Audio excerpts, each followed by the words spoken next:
Hello, everybody. Welcome to the PPC podcast, episode number 3.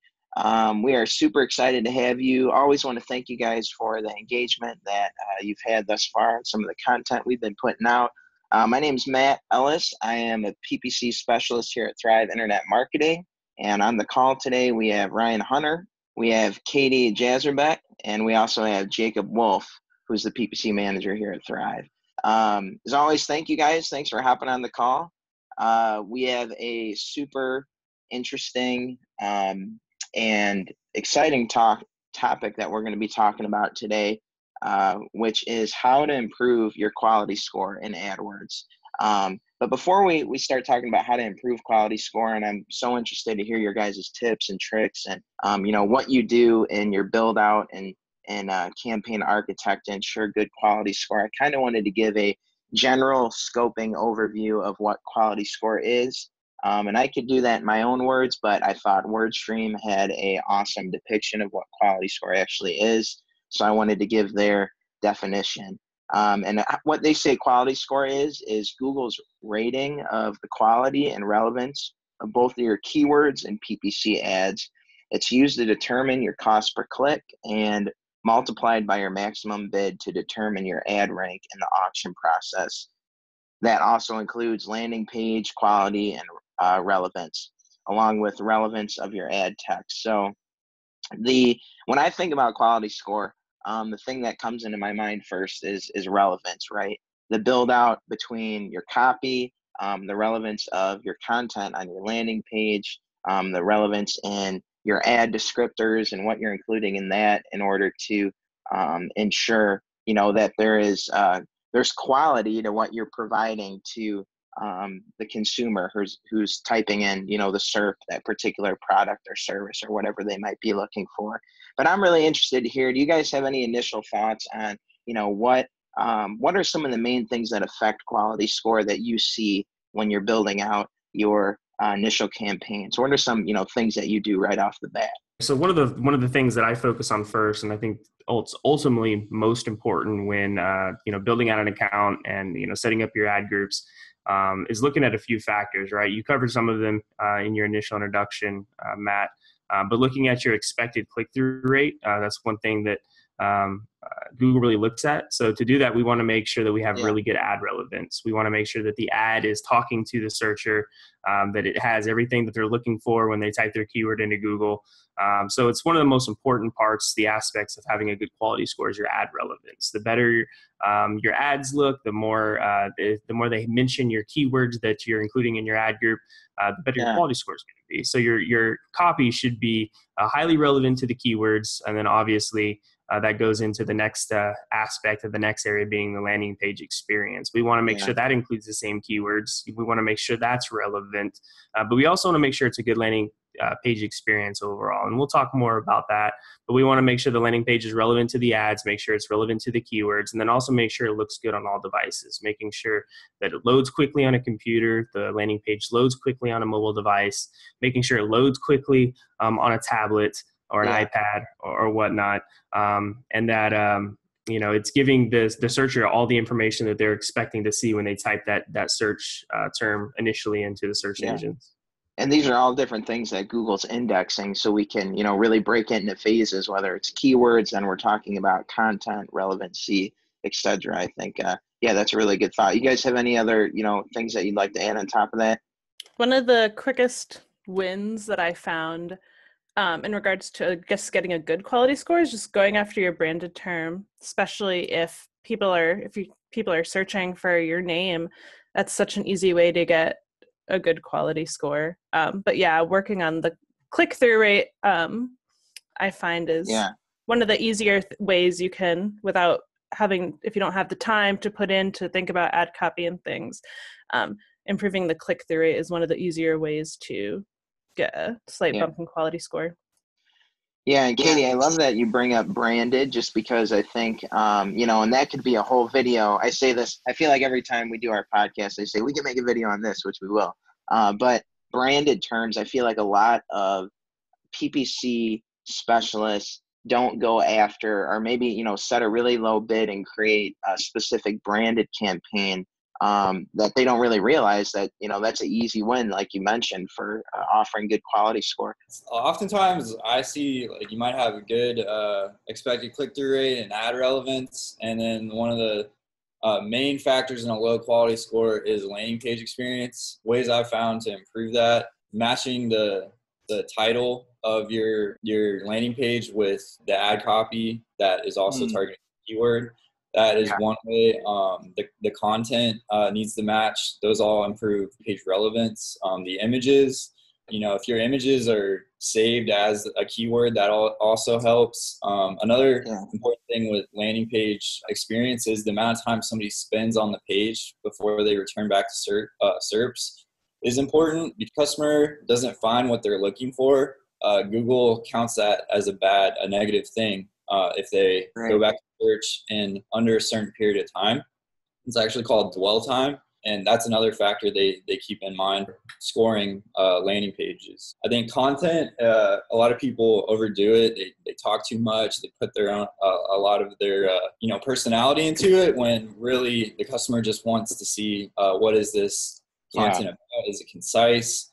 And does it match what their intent is? Yeah, and talking about landing pages, right? That's one of those things that we're always trying to think, and especially in 2018, thinking about what is Google, truly indexing within our content. I like that you brought up, as opposed to interjecting a lot of, maybe personality or stories or things of that nature, which are nice. You want to be able to interject those things in your content. Google's really looking for those key kind of site maps in your content where they're just delivering, the quality information that's going to pertain to the search. Also trust. They want to see, that your site's secure, that you have social signals, that you have a good reputation, you have reviews. Those kind of things are also important. For one, keeping people on your site longer, and then two, ensuring that you actually get a transaction. Yeah, that's good.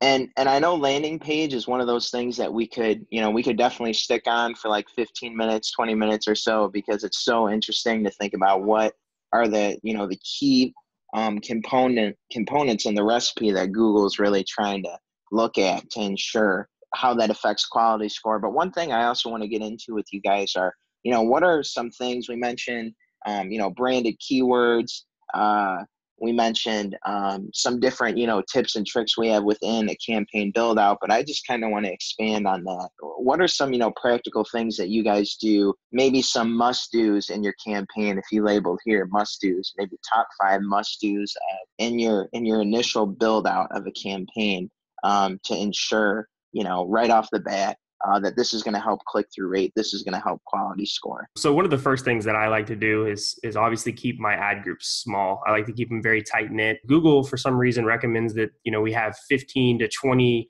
keywords per ad group. That's something that you'll see time and time again when, setting up your campaigns or doing research on setting up your first campaigns and ad groups. Yeah. But that's not likely to do a whole lot for your quality score. It's really hard to be very relevant and tight knit with 15 to 20 keywords in an ad group. You'll see a lot of advertisers that'll be keyword stuffing everything into an ad group. They'll have everything from, auto parts to auto mechanic to things like that all mixed in the same ad group. And it's really difficult to have a few ads or, even one ad, especially that's relevant to all of those types of search terms. So one thing that I like to have the team here at Thrive do is stick to, 1 to 10 very relevant, tight-knit keywords within an ad group.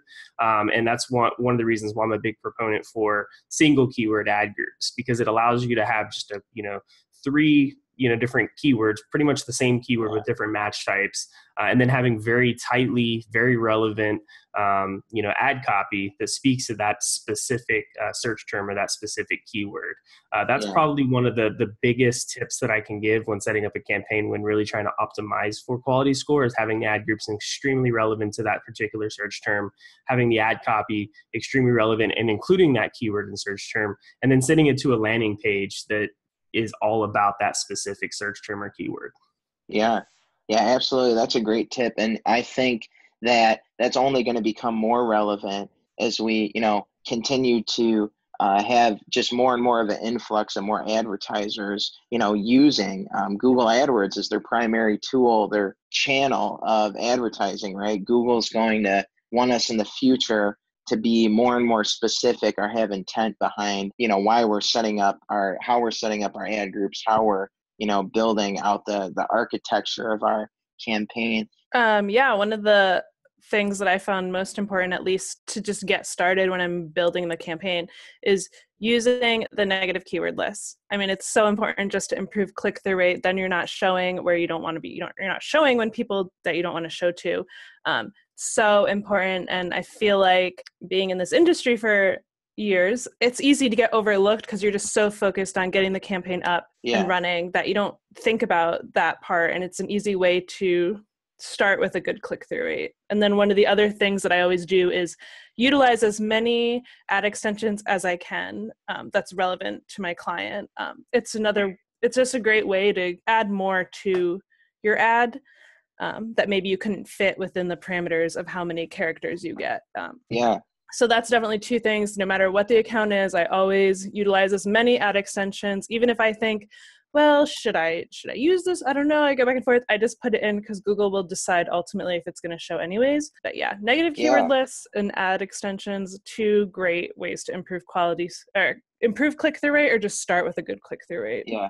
And going off a negative keyword list, and that's something you might hear, from a lot of podcasts or advertisers kind of beating that drum. But, I don't think we can beat that drum enough, just because how many accounts do you go into where there's no negative keyword list strategy built out? And also, one thing that, I notice is that we'll see recommendations from Google a lot of times. We'll get notifications about building out ad extensions. We don't really get recommendations about, filtering out or building out our negative keyword list unless we're using a third-party tool a lot of the time. So I think that's a great point. It's kind of Google wants to make all the money. So of course they're not going to tell you to negative a keyword. That's right. Yeah. Broad match for everything.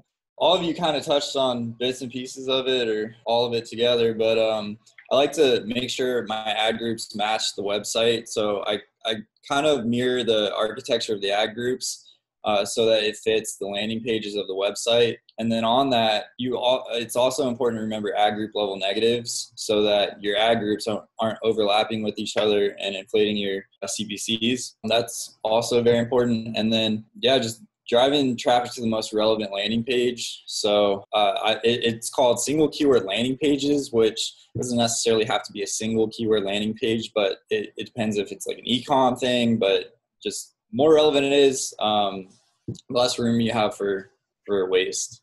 That's right. Yeah, that's really good. And I think, you guys have offered some really, good tips in regards to what can we be doing in our architectural build out of the campaigns? What are some things that we should be doing on our landing pages? We went into content a bit. We also went into, some really specifics in regards to how we should be formatting our keywords, defining our ad copy, what we should be including in headlines, things of that nature. So I think we have some really, really good thoughts here. I appreciate you guys giving your nuggets of wisdom on quality score. I think this is something that, although, many of us know what quality score is, or maybe have heard a lot of different opinions on how to improve it, it's going to continue to be, even as we move into the new interface, and who even knows, as we move into maybe some different audience insights and things of that nature in the future, quality score is going to stick around and be an important metric that Google wants us to continue to focus on. So thank you guys so much for hopping in today. I think we had some really good discussion in regards to quality score. And as always, we want to thank you for viewing today's podcast. Be sure to hit the subscribe button below for more AdWords related content from Thrive Internet Marketing. Thank you all for viewing today's segment. And I'm also going to interrupt really quick, Matt. Yeah.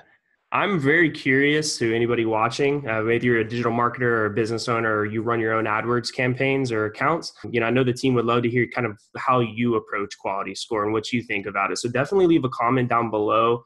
Kind of let us know what some of the things that you look at, some of your best practices. And we'd love to engage with you and kind of get, kind of hear what you think on this topic as well. That's a great thought. Absolutely. We want to build a community for sure. So any of you guys who have, thoughts on that, I think that's a really, really good point. So wonderful. Well, thank you guys so much. We look forward to delivering more content to you as we're going to have another topic that we'll be touching on next week. So thank you guys.